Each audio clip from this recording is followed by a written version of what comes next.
ఎంతకాలం నిశ్చేష్టంగా అలాగే ఆగిపోయి ఉంటావు? ముందుకు సాగాలని లేదా? ప్రభు కోసం పనిచేయాలని అసలే అనిపించడం లేదా?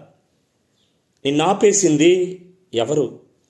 సాతాను కుయుక్తితో నీ కబంధ హస్తాలని బంధించి నీ మనస్సు మీద మానసిక యుద్ధం చేసి నీ మనస్సుని, నీ హృదయాన్ని జీవోత్సవంలాగా మార్చేసి వాడు ఆనందిస్తూ ఉంటే, నీ ప్రభు నీ వైపు చూసి దుఃఖపడతా ఉంటే నువ్వు అలానే ఆగిపోయి ఉంటావా?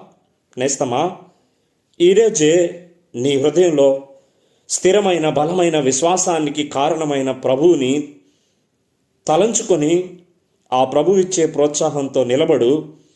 ఆయన సుదూర ప్రాంతాలకి, చేరలేని గమ్యాలకి, అనేకులకు నీతికి సాధనంగా నిన్ను వాడుకుంటాడు. ఆమేన్.